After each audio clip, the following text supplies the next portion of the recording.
کے لیے تو آج ہمارا جو گفتگو کا موضوع ہے وہ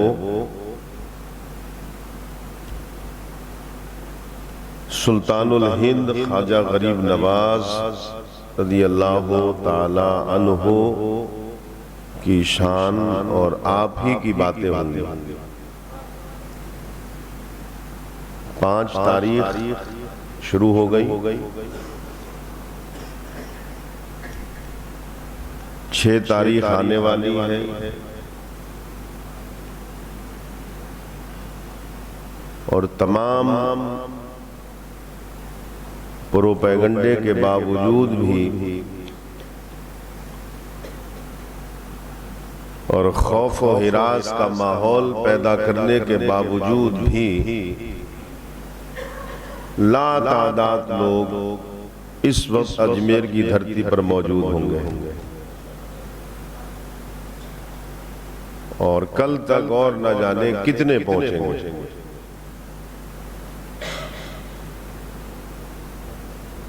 تو ہم بھی آج سلطان الہند کی بات کر لیں۔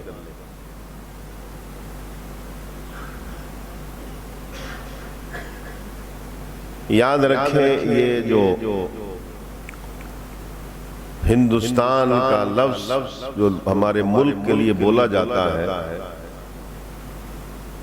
تو وہ ہندوستان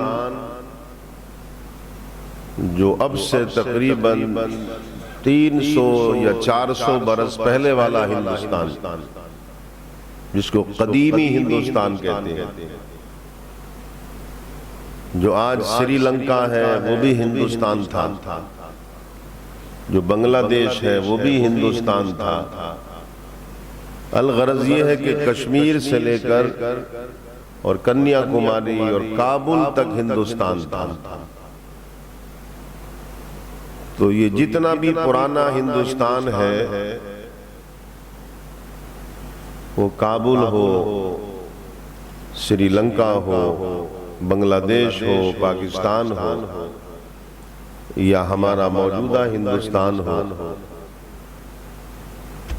اس بر صغیر کے جو عظیم حصے پر آپ کو ایمان کی روشنی نظر آتی ہے، اور اسلام کا جو ہرا بھرا باغ نظر آتا ہے، اور جو مسلمان نظر آتے ہیں، یاد رکھیں یہ سب خواجہ سلطان الہند کے قدموں کی برکت ہے۔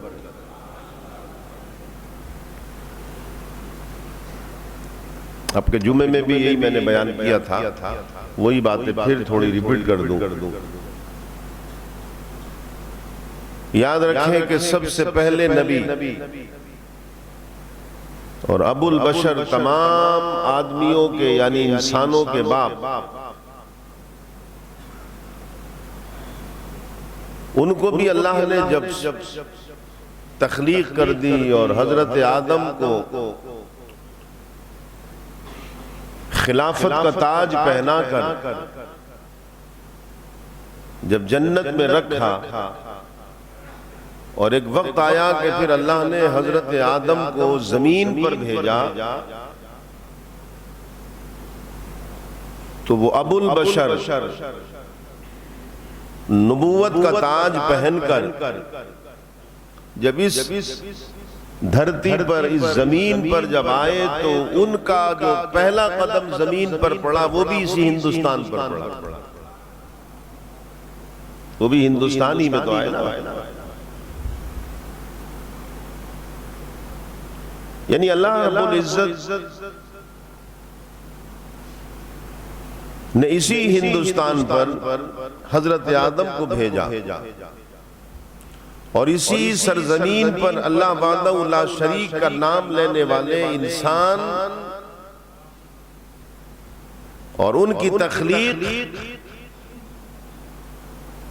اور ان کی نشود و نما کا جو بھی آغاز ہوا، وہ بھی یہیں سے ہوا،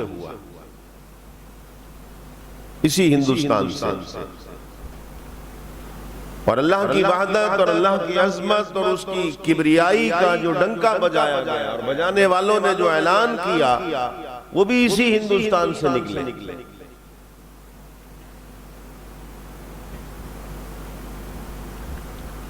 مگر کیونکہ حضرت آدم علیہ السلام کے بعد پھر تاجدار کائنات حضور احمد مجتبی محمد مصطفیٰ صلی اللہ علیہ وآلہ وسلم کے آنے تک ایک طویل عرصہ اور زمانہ گزر گیا، ہزاروں برس گزر گئے، مگر اللہ کی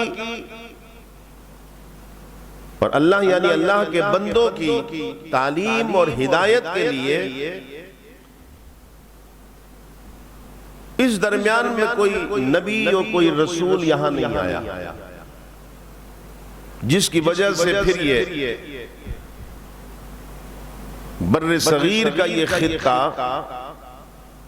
کفر و الحاد کے اندھیروں میں اور اس کی گھٹاؤں میں اور ایمان کی روشنی کے بجائے کفر و الحاد کا اندھیرا چھا گیا۔ لیکن جب آقا علیہ السلام تشریف لائے اور آپ نے جب اعلان نبوت فرمایا تو خواجہ سلطان الہند کے آنے سے پہلے بھی کچھ لوگ اس ہندوستان میں حق و صداقت کا پیغام لے کر کے آ گئے اور اللہ کے بندوں کو وہ بھولی ہوئی یادیں، وہ بھولا ہوا سبق پھر پڑھایا اور بڑے بڑے لوگ آئے، بحیثیت حکمراں بھی آئے، بحیثیت مجاہدین بھی آئے، مبلغین بھی آئے، اولیاء اللہ بھی آئے۔ محمد بن قاسم، سبکتگین، محمود غزنبی،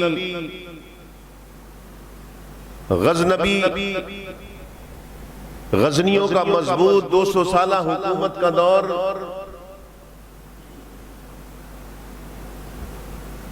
الغرض یہ ہے کہ ان حکمرانوں کے علاوہ تبلیغی وفد بھی آئے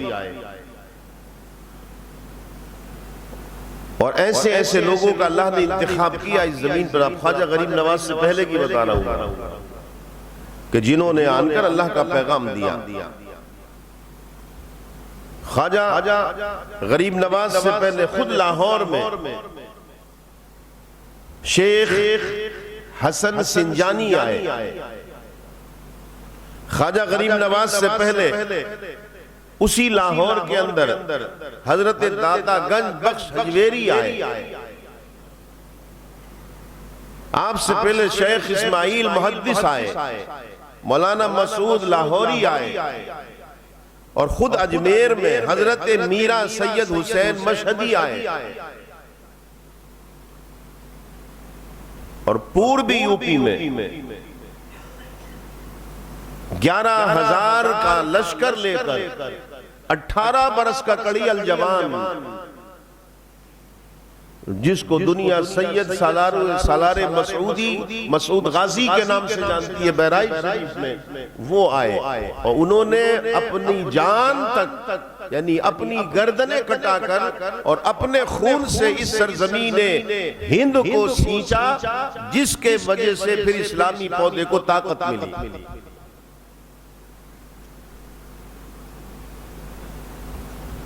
تو بہت سے لوگ آئے، مگر یہ حقیقت ہے کہ قاسم ہو، غزنی ہو، سبکتگین ہو، یا پھر یہ جن کے میں نے اولیاء اللہ کے علماء کے نام لیا کابرین کے یہ ہوں، انہوں نے بھی، ان کے بعد والوں نے بھی، اور آج بھی اس بات کا اعلان سب نے کیا کہ ہندوستان کا محسن اکبر اور مسیح اعظم اگر کوئی ہے تو وہ سلطان الہند خواجہ غریب نواز ہے۔ یہ بات یاد رکھیں، یہ وہ خواجہ غریب نواز ہے کہ جنہوں نے اس ہندوستان کا جو سماجی انقلاب تھا اور ایک جھوپڑی میں بیٹھ کر پھٹے ہوئے کپڑے پہن کر اس کے اندر جو انقلاب پیدا کیا وہ تاریخ میں نہیں ملتا۔ اگر ایک برادری کا آدمی دوسری برادری کے آدمی کے دروازے پر اگر کھڑا ہو جاتا تھا، جو اپنے آپ کو راجپوت اور بڑی برادری سے مانے جاتے تھے، اور ایک چھوٹی برادری کا آدمی اگر ان کے گھر کے دروازے پر کھڑا ہو جاتا تھا تو اسے اس کی قیمت چکانی پڑتی تھی۔ پلیٹ میں ہاتھ ڈالنا تو بہت دور کی بات ہے، اگر اس کی چارپائی کو ہاتھ لگا دیا کرتا تھا تو اس ہاتھ کو گوانا پڑتا تھا اسے۔ یہ سلطان الہند تھے جنہوں نے سماجی انقلاب، لوگوں کو ان کا جو جینے کا سلیقہ تھا وہ سمجھایا اور فرمایا سنو، میں وہ دین اسلام لایا ہوں کہ جس دین اسلام کے بانی پیغمبر آدم صلی اللہ علیہ وسلم نے فرمایا ہے کہ تم اگر ایک پلیٹ میں کھاؤ گے تو اللہ تمہارے رزق میں بھی برکت دے گا اور تمہارے مرضوں کو بھی دور کرے گا، تمہارے اندر محبت بھی پیدا کرے گا۔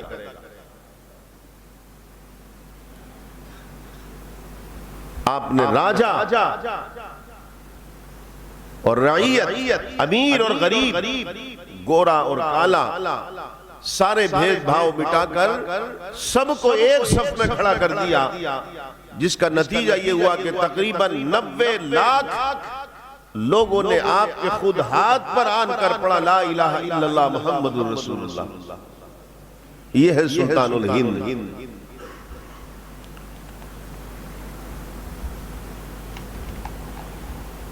اور پھر آپ نے ایک ایسی جماعت تیار کی، یہ ہے آپ کا اصل کارنامہ، ایسی جماعت تیار کی کہ جس نے پھر پورے ہندوستان میں کونے کونے پر پہنچ کر اس کے در و دیوار کو ایمان کی روشنی سے منور کیا، اور تاجدار کائنات صلی اللہ علیہ وآلہ وسلم کا لائے ہوا دین اسلام ان کے گھروں تک پہنچایا۔ لوگوں کو جو راہ سے بھٹکے ہوئے تھے انہیں سیدھی راہ پر ڈال دیا۔ آپ نے اپنی ظاہری حیات میں بھی، ویسے تو لاکھوں کی تعداد میں کلمہ پڑھنے والے، ہزاروں کی تعداد میں آپ کے وہ مریدین اور وہ متوسلین اور وہ معتقدین تھے کہ جن کو آپ نے پورا فیض عطا کیا تھا، مگر ان میں تقریباً 75 ایسے آپ کے خلیفہ تھے جنہوں نے ہندوستان کی تقدیر کو بدل دیا۔ اور یہ جو آج بھی جو نظر آتا ہے یہ سب انہی کی مرہون منت اور اس کے علاوہ انہی کی محنت کا نتیجہ ہے جو ہم دیکھتے ہیں۔ خود اجمیر میں آپ نے اپنے 26 خلیفہ کو منتخب کیا، تم اس محلے میں رہو گے، تم اس محلے میں رہو گے، تم یہاں رہو گے، تم یہاں رہو گے۔ دہلی میں آپ نے 15 خلیفہ آپ نے مقرر کیے، ملتان، قندھار، لاہور، ہر جگہ آپ نے اپنے خلیفہ کو بٹھالا۔ اسے کہتے ہیں دین کی خدمت، اور اسے کہتے ہیں پیرا ملا۔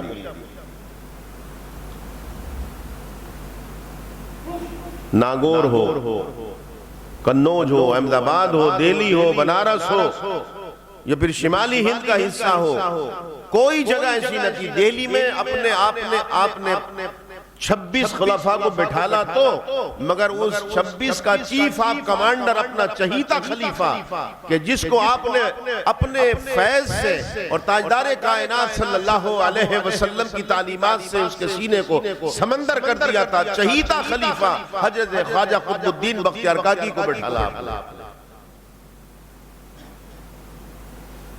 خود راجستھان میں ہر علاقے میں آپ نے اپنے خلفاء کو مقرر کیا، مگر وہ جو دل کہلاتا تھا جس کو ناگور کہتے ہیں، آپ نے وہاں پر اپنے چہیتے خلیفہ صوفی حمید الدین ناگوری کو بٹھالا۔ یہ کیا آپ نے، اور پھر یہ سلسلہ یہی نہیں رکا۔ آپ کے جو خلیفاؤں نے، جو خلفاء نے جو محنت کی، جو مشقت کی اور جو اس پیغام کو پہنچایا، وہ بھی تاریخ میں بے مثال ہے۔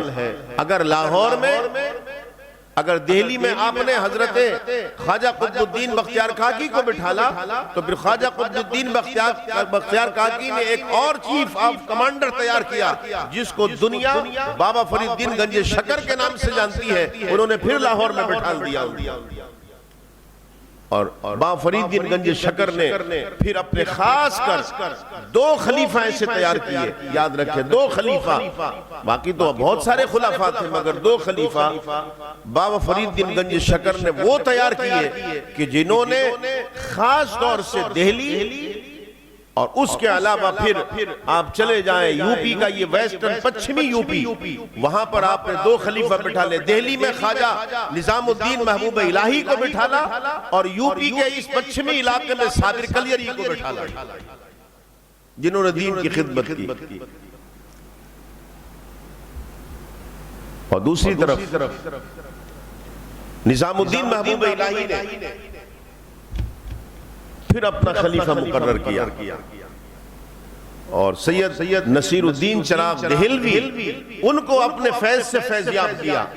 سید نصیر الدین چراغ دہلوی نے جب نظر دوڑائی تو ہندوستان کا ایک خطہ جسے کرناٹک کہتے ہیں وہ تعلیمات اسلام اور تبلیغ اسلام سے محروم رہا جا رہا تھا۔ سید نصیر الدین چراغ دہلوی نے پھر ایک ایسا ہیرا تیار کیا کہ اسے کرناٹک میں بھیجا کہ جس کو بندہ نواز گیسو دراز کے نام سے جانتے ہیں، نام سنا نا سب نے۔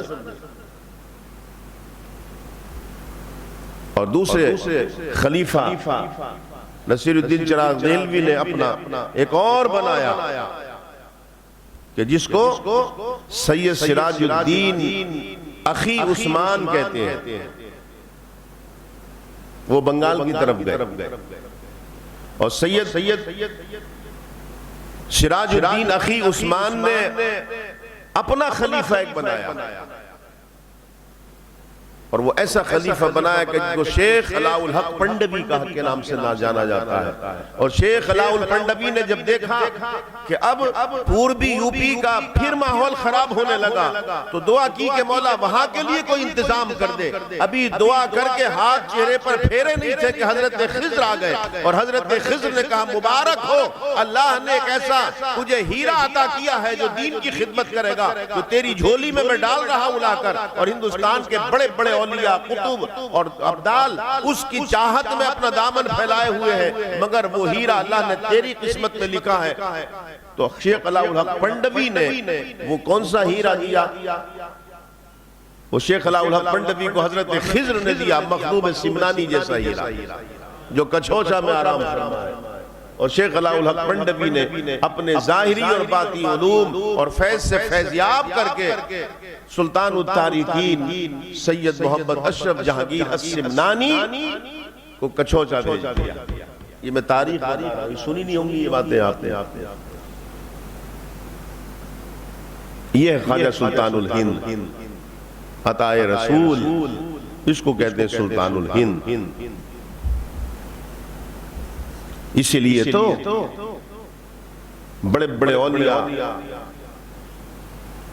بڑے بڑے قطب، ابدال، نقبا، اخیار سب نے ایک جملہ کہا کہ غوث العظم وہ ہیں کہ جن کا قدم ہر ولی کی گردن پر ہے، ہر ولی کی گردن پر ہے غوث اعظم اسے کہتے ہیں۔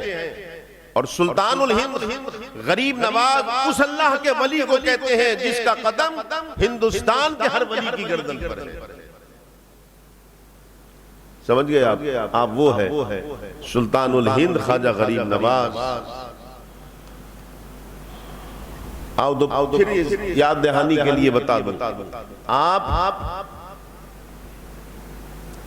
جیسے غوث العظم جو ہے رضی اللہ تعالیٰ عنہ وہ باپ سے حسنی ہے، باپ سے حسنی ہے، آپ کے والد امام حسن کی اولاد ہے اور ماں سے آپ حسینی ہے، ماں جو ہے وہ امام حسین کی اولاد ہے۔ لیکن خواجہ غریب نواز باپ سے حسینی ہے اور ماں سے حسنی ہے۔ اور خواجہ غریب نواز جو ہے وہ غوث العظم رضی اللہ تعالیٰ عنہ کے بھانجے ہیں، آپ کی سگی پھوپھی کے لڑکی کے بیٹے ہیں، یعنی چچزاد بھانجے ہوئے آپ۔ آقا علیہ السلام کی صاحبزادی حضرت فاطمہ، ان کے بیٹے امام حسن ہے، ان کے بیٹے امام حسن ہیں، چھوٹے کون ہیں؟ امام حسین۔ تو امام حسین کے صاحبزادے زین العابدین ہیں، ان کے بیٹے امام محمد الباقر، ان کے بیٹے امام جعفر الصادق، ان کے بیٹے امام موسیٰ کاظم، ان کے بیٹے سید ادریس، اور ان کے بیٹے سیدنا ابراہیم، اور ان کے بیٹے سیدنا عبدالعزیز، اور ان کے بیٹے سیدنا نجم الدین الطاہر، اور ان کے بیٹے سیدنا احمد حسین، اور ان کے بیٹے سید خواجہ کمال الدین، اور ان کے بیٹے سید غیاث الدین، اور ان کے بیٹے سلطان الہند معین الدین۔ یہ حسینی ہو گئے نہیں؟ دوسرے بڑے بیٹے حضرت فاطمہ کے رضی اللہ تعالیٰ عنہ کے ہیں، وہ ہے امام حسن۔ امام حسن کے جو بیٹے ہیں ان کا نام بھی حسن مصنع، حسن مصنع ان کا نام تھا، اور ان کے بیٹے سید موسیٰ ہیں، ان کے بیٹے سید عبداللہ صالح، اور ان کے بیٹے سید موسیٰ ثانی، اور ان کے بیٹے سید داؤد، اور ان کے بیٹے سیدنا ابو بکر داؤد، اور ان کے بیٹے سید محمد شمس الدین، اور ان کے بیٹے سیدنا یحییٰ زاہد، ان کے بیٹے سیدنا عبداللہ جیلی، اور ان کے بیٹے سید داؤد، اور سید داؤد کی صاحبزادی ہے سیدہ ام الورا جو خواجہ سلطان الہند کی والدہ۔ یہ ہے وہ نہر حسنی اور نہر حسینی کے جب وہ ملی تو یخرج منہما اللؤلؤ والمرجان۔ اسی طریقے سے جیسے میں نے بتایا کہ حضرت عبداللہ جیلی جو ہیں ان کے ایک بیٹے سیدنا داؤد تھے، ان کی صاحبزادی سیدہ ام الورا ہے جو خواجہ سلطان الہند کی والدہ ہے۔ دوسرے بیٹے ان کے سید ابو صالح جنگی دوست تھے، ان کے صاحبزادے غوث العظم رضی اللہ تعالیٰ عنہ ہیں، یعنی غوث اعظم رضی اللہ تعالیٰ عنہ کی چچا کے بیٹے ہیں، چچازاد بھانجے ہوئے آپ خواجہ سلطان الہند کے۔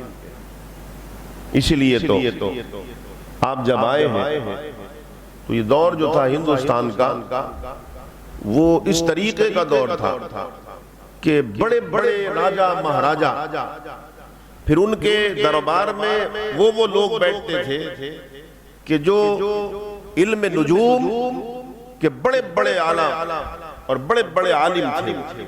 اور ایک بات یاد رکھیں کہ بندہ جب خلوص کے ساتھ اس کا کوئی ذاتی مفاد نہ ہو، اس کا کوئی ذاتی اس کے اندر کسی سے دشمنی نہ ہو، لیکن خلوص نیت کے ساتھ جب کوئی تزکیہ روح کا کرتا ہے نا، جس کو تپسیا کہتے ہیں دوسری زبان میں، دوسری قوم میں، ہمارے یہاں اس کو چلہ کشی کہا جاتا ہے۔ تو جب کوئی صاف نیت سے اگر روح کی محنت اور مشقت کرتا ہے تو اگر وہ کافر بھی ہوتا ہے نا تو اللہ اس کی ایک کھڑکی کھول دیتا ہے۔ یاد رکھیں آپ، وہ اندر کا دیکھنے لگتا ہے۔ سلطان الہند کی بارگاہ میں جب بڑے بڑے جوگی اور بڑے بڑے کاہن اور بڑے بڑے علم کے جاننے والے جب آنے لگے تو انہی میں ایک شخص جو بہت بڑا ماہر تھا اور اس نے تزکیہ نفس کیا تھا، اتنی پاکیزگی حاصل کرنا چاہی تھی کہ اللہ نے اس کی ایک کھڑکی کھول دی تھی۔ وہ جب سلطان الہند کی بارگاہ میں بیٹھا آن کر تو وہ آپ کے سر سے لے کے پیر تک بار بار دیکھتا جاتا تھا۔ جب اس سے رہا نہیں گیا تو اس نے کہا معین الدین ایک بات تو بتا دے، آخر تو ہے کون؟ تو ظاہر تو انسان ہے مگر اندر تیرے نور ہی نور بھرا ہوا۔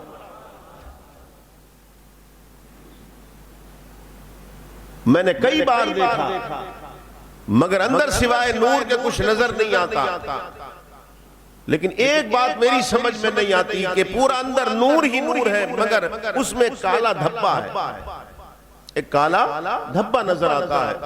تو آپ نے فرمایا تو کلمہ پڑھ لے، وہ کالا دھبا بھی دور ہو جائے گا۔ تو اس نے کہا اے معین الدین کلمہ میں پڑھوں اور دھبا تمہارے ہیں، یہ کیا معاملہ ہے؟ یہ دور کیسے ہو جائے گا؟ دھبا تو تمہارے اندر نظر آ رہا ہے اور کلمہ میں پڑھوں میرے پڑھنے سے دور کیسے ہوگا؟ فرمایا پڑھ تو لے تجھے جب پتہ چلے گا۔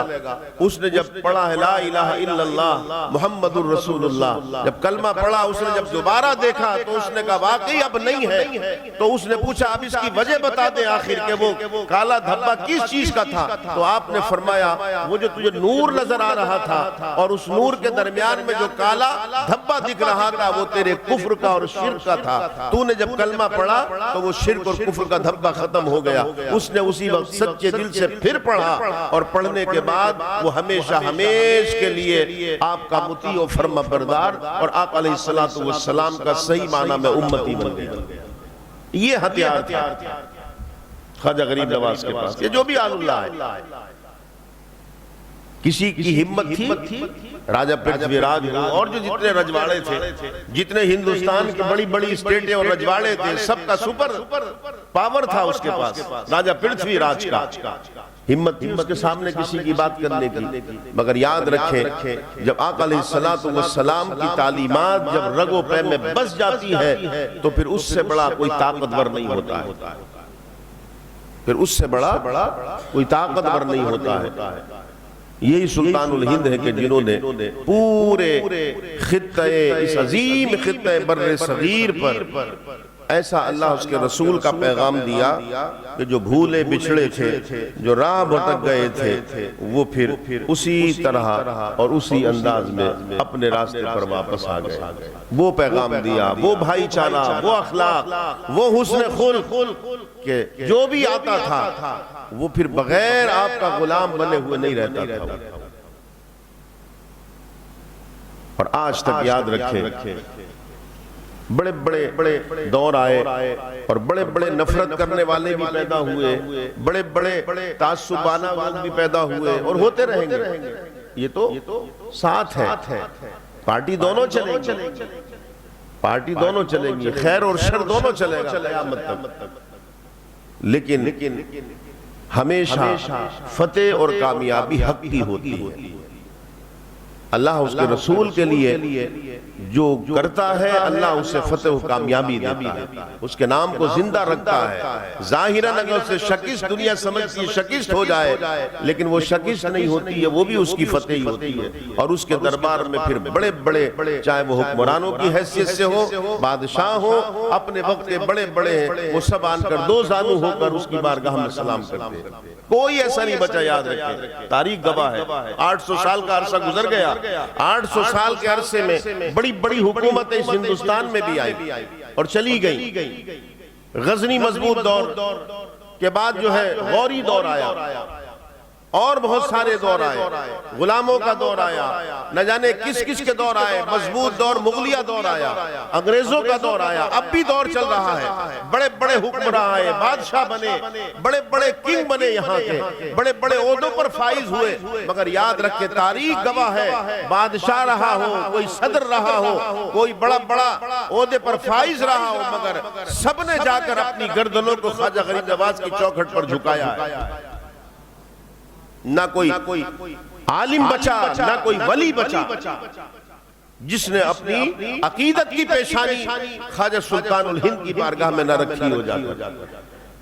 ایک ایسا بادشاہ، یہ چند باتیں بتاتا ہوں آپ کو، ایک ایسا بادشاہ کہ جس نے پورے اسلام کو اور مسلمانوں کو جو ایمانی اور جو ذہنی اور جو دلی تکلیف پہنچائی، ایسی تکلیف کسی بادشاہ نے نہیں پہنچائی، جس کا نام جلال الدین محمد دین الہی ایجاد کیا اس نے۔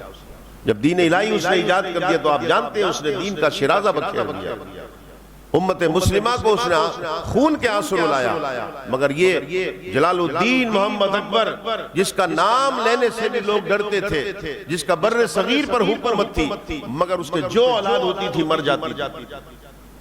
4 سے اور دوسرے واقعے میں 5 بیٹے اس کے پیدا ہوئے، 5 کے 5 مر گئے۔ لیکن کسی نے کہا کہ تو خواجہ تو بادشاہ ضرور ہے، مگر اس ملک کا جو سلطان ہے، جو بادشاہ ہے، اصل میں وہ معین الدین چشتی اجمیری ہے، خواجہ غریب نواز ہے۔ تو اس نے ایک منت مانی اس نے ایک منت مانی، اور منت یہ مانی کہ اے خواجہ غریب نواز اگر میرا بیٹا مجھے مل جائے، میرا بیٹا ایک پیدا اور وہ زندہ رہ جائے، تو میں آگرہ سے اجمیر تک پیدل حاضری دوں گا آپ کے یہاں، پیدل حاضری۔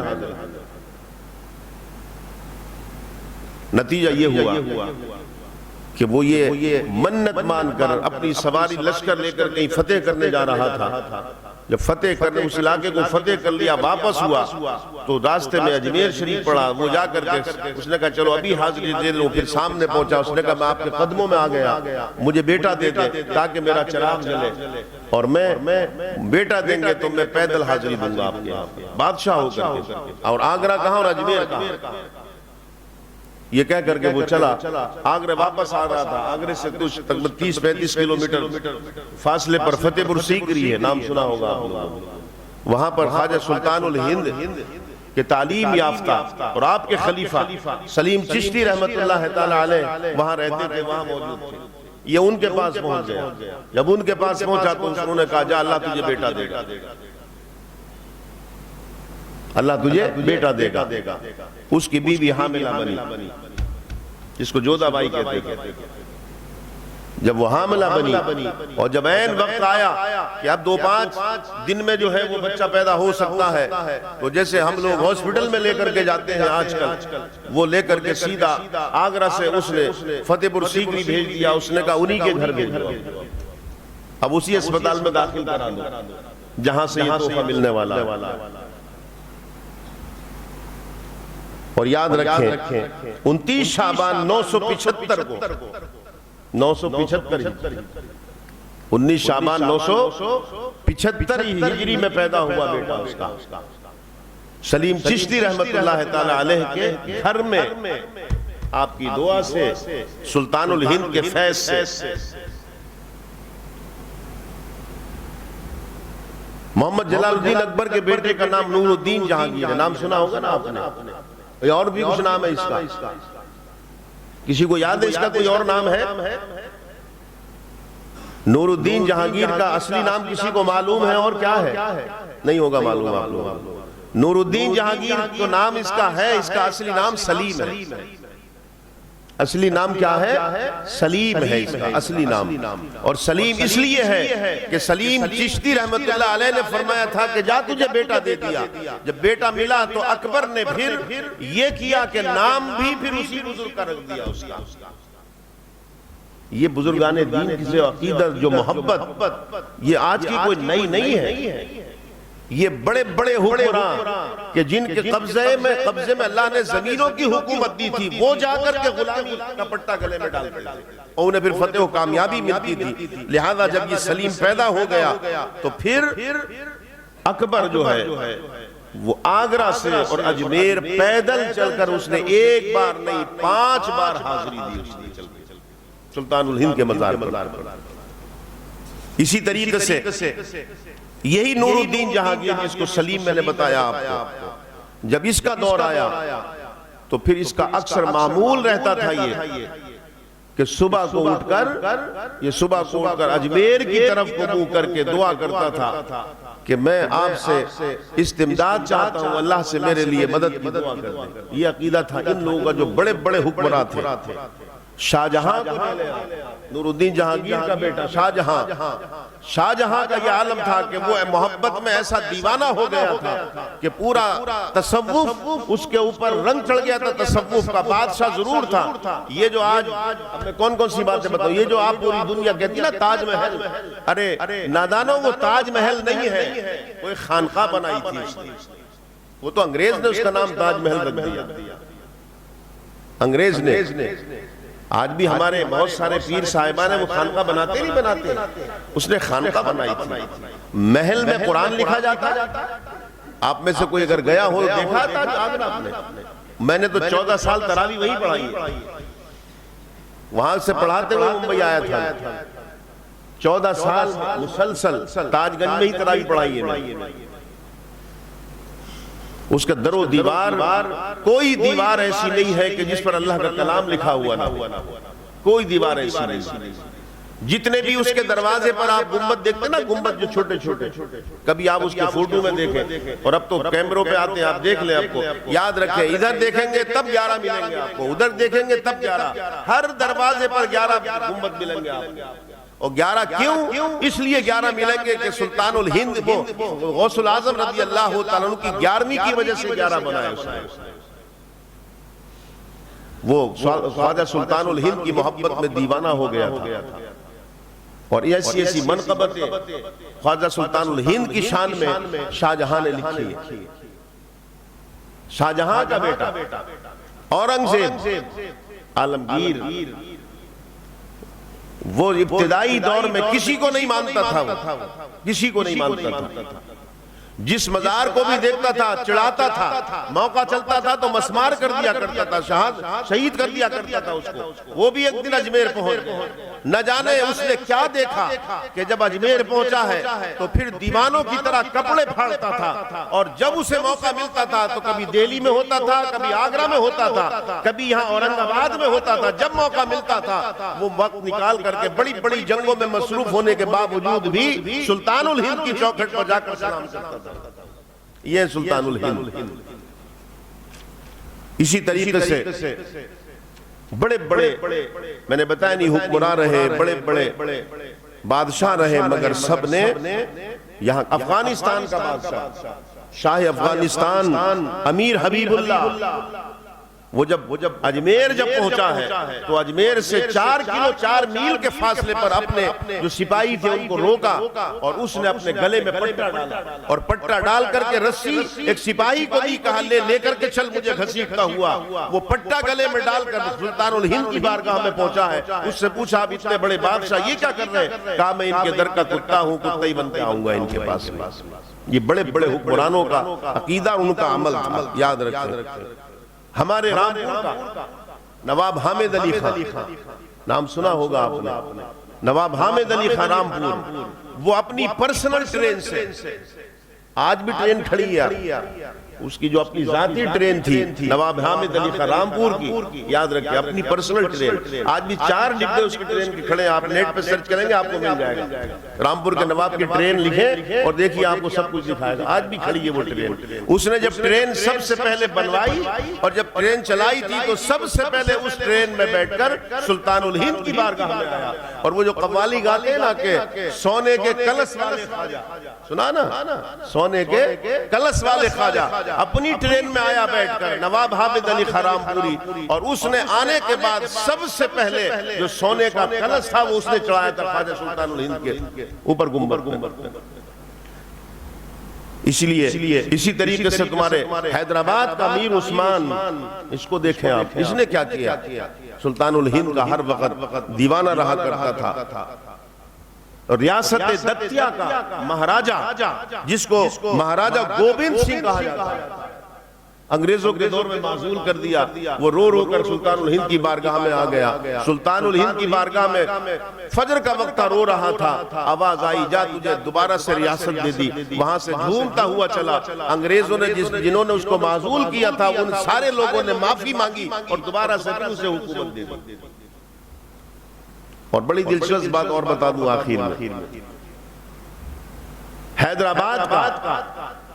حیدرآباد کا صدر نام مہاراجہ سر کشن، نام دیکھیں مہاراجہ سر کشن، اور حیدرآباد کا یعنی دولت آصفیہ کا وہ صدر تھا جس کو وزیر اعظم کہتے ہیں اس دور کا۔ وہ جب سلطان الہند کی بارگاہ میں حاضر ہوا، بڑا شاعر تھا، اس کا تخلص جو تھا وہ شاد رکھا تھا، اس نے اپنے، ہوتا نا لاس میں شعر میں لکھنا، اپنا تخلص شاد رکھا تھا۔ وہ جب سلطان الہند کی بارگاہ میں آیا تو وہ مور چھل بولتے نا، مور جھل، وہ پنکھا ہوتا مور کے پروں کا، تو اسے وہ جھلنا پھیلانا، تو جب وہ آیا تو اس نے خادموں سے کہا کہ یہ مور چھل مجھے دے دو، میں کم سے کم جھلوں تھوڑی دیر، تو اسے دیا گیا۔ اتنا بڑا صدر، اتنا بڑا حکومت کا مالک اور اتنا بڑا منصب پر بیٹھنے والا، اس نے ہاتھ جوڑ کر کہا کہ مجھے ہی دے دو، سر کشن نے کہ ذرا مجھے دے دو۔ اسے جب وہ دیا گیا مور چھل، تو وہ مور چھل جھلتا جاتا تھا اور وہ اشعار کہتا جاتا تھا۔ کہ جھکتے ہیں شاہوں کے سر، خواجہ کی وہ سرکار ہے. یہ اس کے اشعار ہیں، یہ غیر مسلم کے سر کشن کے سلطان الہند کی شان میں، کہ جھکتے ہیں شاہوں کے سر، خواجہ کی یہ سرکار ہے ملک دربار وہ شاہ چشت کا دربار ہے. اور شاد کیا پرواہ ہو بالے ہما کی تجھ کو اب، خواجہ اجمیر کا تو مور چھل بردار ہے. یعنی وہ کہتا تھا اب تجھے کس بات کی فکر نہیں، کسی بات کا غم نہیں، اس لیے کہ تو وہ ہے کہ موروں کے پروں کا پنکھا لے کر اور سلطان الہند کو کے مزار پہ تو ہوا کر رہا ہے. تجھ سے بڑا کون خوش نصیب ہوگا. اور مور چھل جھلنے کی خدمت مل گئی. پھر اس نے یہ اشعار لکھے کہ مور چھل جھلنے کی خدمت مل گئی، شاد کو دنیا کی عزت مل گئی، اور بارگاہ خواجہ اجمیر سے لو کلید گنج قسمت مل گئی. ایک ہم ہے، ایک ہم کہ ہمیں سمجھانا پڑتا ہے کہ اولیاء کا مرتبہ یہ ہے، اولیاء سے عقیدت یہ رکھو. ایک وہ تھا، اس نے کہا کہ اس سے بڑی میری تقدیر اب ہو ہی نہیں سکتی کہ مجھے خواجہ سلطان الہند کے مزار پر پنکھا جھلنے کی خدمت مل گئی. اس سے بڑی کیا قسمت ہو سکتی ہے. اور آخر میں جو اشعار کہے وہ سنے غور سے آپ. بڑی محنت سے نکالے جاتے ہیں، تاریخ میں ایسے نہیں مل جاتے، بڑی محنت کری جاتی ہے، پڑھا جاتا ہے، مطالعہ کرا جاتا ہے. آخر میں اس نے جب یہ کہہ دیا، اپنی قسمت پر نازا ہو گیا، خواجہ سلطان الہند کا شکریہ ادا کر دیا. پھر اس نے جو ہے سلطان الہند سے عرض کی، اور وہ کیا کی کہ ہند کے سلطان تم کو مصطفیٰ کا واسطہ، کہ ہند کے سلطان تم کو مصطفیٰ کا واسطہ، پنجتن کا واسطہ آل عبا کا واسطہ، پنجتن کا واسطہ آل عبا کا واسطہ، شاد اس کا در ہے سائل دیجئے جس کی مراد، شاد اس کا در ہے سائل دیجئے اس کی مراد، یا معین الدین اجمیری خدا کا واسطہ. یہ اشعار لکھنے والا مہاراجہ سرکشن جو صدر اعظم دولت آصفیہ حیدرآباد تھا، اس نے جا کر سلطان الہند کی بارگاہ میں یہ باتیں کہیں، یہ اشعار کہے. اور جب وہ یہ کہہ کر کے چلا تو پھر آواز آئی کہ اے سرکشن، تو نے جو مانگا تجھے دے دیا، جو مانگا تجھے دے دیا، جو مانگے تھا وہ مل جاتا. مگر اس نے اپنے شعر میں مانگا کیا تھا؟ سنا آپ نے کیا مانگا تھا؟ اس نے مانگا تھا کہ مور چھل جھلنے کی خدمت مل گئی، مور چھل جھلنے کی خدمت مل گئی، شاد کو دنیا کی عزت مل گئی. اگر اس کی زبان سے یہ نکل جاتا کہ شاد کو آخرت کی عزت مل گئی تو خدا کی قسم سلطان الہند سے ایمان سے مالا مال کر دیتے.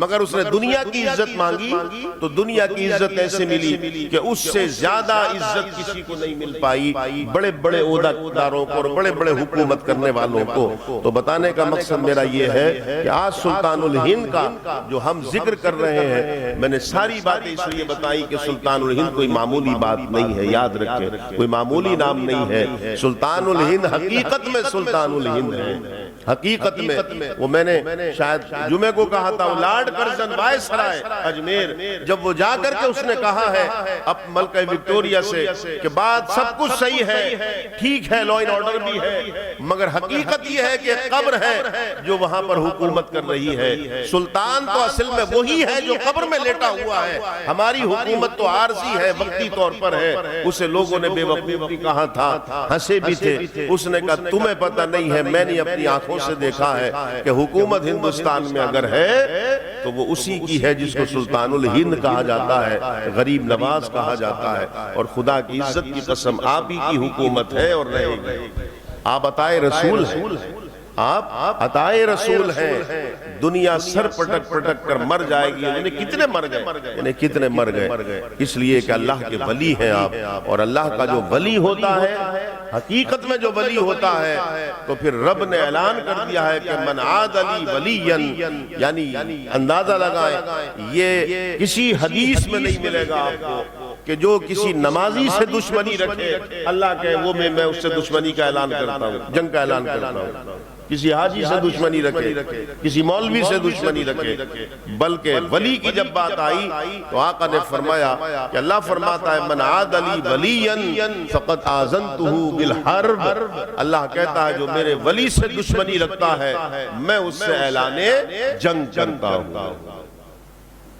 پھر سن لے یہ جو آوازیں آ رہی ہیں طرح طرح سے، مقدمات اور جا کر کے اپیل کی گئی ہے کورٹوں میں، ہم دیکھیں گے اور چاہتے ہیں کہ مولا ہمیں تو دکھانا اس دنیا کی زندگی میں بھی کہ اجمیر کی کورٹ بڑی ہے یا تیری عدالت بڑی ہے، دیکھیں گے کس کی عدالت بڑی ہے۔ یہ تو حقیقت ہے کہ مسجد کا جہاں تک تعلق ہے تو مسجد کے متعلق تو نے نہیں کہا ہے، مسجد کے لیے تو ذمہ داری تو نے ہماری دی، نماز کا حکم دیا ہے، مسجد کی حفاظت کا ذمہ تو نے ہمارے ذمہ رکھا ہے، مگر ولیوں کی حفاظت کا ذمہ تو نے اپنے ذمہ رکھا ہے، تو نے اپنے ذمہ رکھا ہے، اور ہمارا یقین کامل ہے، ہمارا یقین کامل ہے سب کچھ ہو سکتا ہے مگر تیرا فرمان نہیں بدل سکتا۔ ان وعد اللہ حق، جب تو نے کہا ہے کہ میں ولی جو میرے ولی سے دشمنی رکھے اس سے اعلان جنگ کرتا ہوں، تو بے شک جب تو جس سے جنگ کرے گا تو تو قرآن میں اعلان کر چکا ہے لَأَغْلِبَنَّ أَنَا وَرُسُلِي، کہ میں اور میرا رسول ہی جیتا کرتے ہیں اور جیتتے ہیں اور جیتتے رہیں گے۔ مولا بے شک تو ہی جیتے گا، تو غالب ہے، تو طاقت والا ہے، ہمیں توفیق دے کہ ہم تیری قدرت پر ایمان اور مضبوط کریں، اور جو تیرے ولی ہیں ان سے محبت کریں، ان سے ہم محبت کریں، فرما برداری کریں، اور دلی ان سے لگاؤ رکھیں، ان کے فرمودات پر عمل کریں۔ میں نے آپ کو کیا بتایا کہ جتنے بھی 75 خلیفہ تھے پورے ہندوستان کا نقشہ میں نے تمہارے سامنے بیان کر دیا کہ انہوں نے جا کر کے اللہ کے دین کو پھیلایا۔ یہ کیا ہے سلطان الہند نے، اسے کہتے ہیں کرامت۔ اصل کرامت یہ ہے وہ مردوں کو زندہ کر دینا، مردوں کو زندہ کر دینا، آنکھوں اندھوں کو بینائی دے دینا، گونگوں کو زبان دے دینا۔ ارے بابا یہ تو ولی کی چٹکی کا کام ہے، یہ کرامت نہیں ہے، کوئی خاص کرامت نہیں ہے، یہ تو سب سے نچلے درجے کی کرامت ہے۔ کرامت اصل وہ ہے کہ اللہ کے دین کو پھیلا دینا، اللہ کے دین کو پھیلا دینا، جو لوگ بھٹکے ہوئے ہیں انہیں راہ راست پر لے آنا، انہیں اللہ اس کے رسول کا فرما بردار بنا دینا۔